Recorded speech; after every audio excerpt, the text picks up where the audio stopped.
আসসালামু আলাইকুম। আমাদের বিভিন্ন কারণে রক্তচাপ বেড়ে যেতে পারে।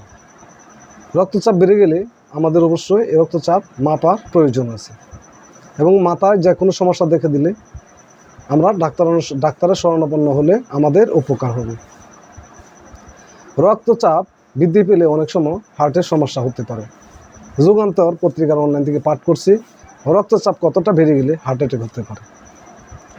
রক্তচাপের সমস্যা হতে পারে, এটি নিয়ন্ত্রণ না করা হলে মারাত্মক হার্ট অ্যাটাকের ঝুঁকি থাকে। আমাদের জীবনধারা এবং খাদ্যাভ্যাস হার্ট অ্যাটাকের জন্য দায়ী। এ রোগের প্রাথমিক লক্ষণগুলো খুব একটা বোঝা যায় না, তবে সময়ের সাথে সাথে এটি আরও গুরুতর হয়ে ওঠে। উচ্চ রক্তচাপের কারণে হৃদরোগের ঝুঁকি বেড়ে যায়। রক্তচাপ যদি সীমার বাইরে বেড়ে যায় তাহলে হার্ট অ্যাটাকের ঝুঁকি থাকে। এমন পরিস্থিতিতে প্রশ্ন ওঠে যে রক্তচাপের কোন স্তরে হার্ট অ্যাটাকের ঝুঁকি বেড়ে যায়।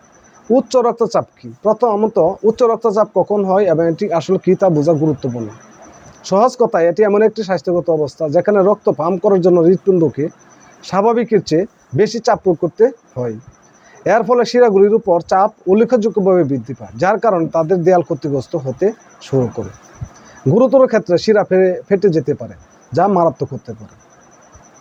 উচ্চ রক্তচাপ অতিরিক্ত পরিমাণ বেড়ে গেলে শিরা ফেটে যেতে পারে, এটা আমাদের ভাবনায় থাকতে হবে।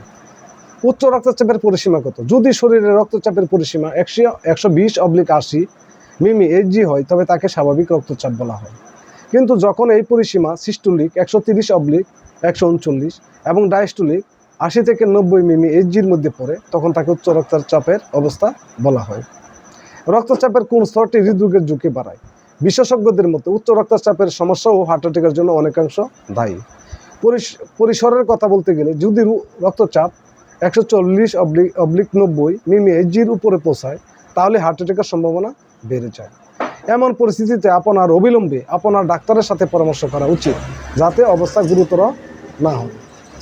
দৃশ্যমান লক্ষণগুলো কি কি? রক্তচাপের সবচেয়ে বড় সমস্যা হলো এটি কোনো গুরুতর লক্ষণ দেখা যায় না, এর জন্য একে নীরব ঘাতক বলা হয়। তবে কিছু ক্ষেত্রে অত্যন্ত আক্রান্ত ব্যক্তি তীব্র মাথা ব্যথা, মাথা ঘোরা, চোখ লাল হওয়া, বুকে ব্যথা, নাক দিয়ে রক্তপাত এবং বমি বমি ভাব অনুভব করতে পারেন।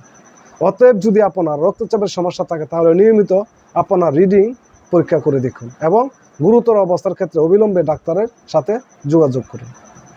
যদি রক্তচাপ আমাদের বেড়ে যায় তাহলে আমাদের ঘুমের সমস্যা হতে পারে, তাই আমরা অবশ্যই ডাক্তারের শরণাপন্ন হব। সবাই ভালো থাকুন, সুস্থ থাকুন। ধন্যবাদ।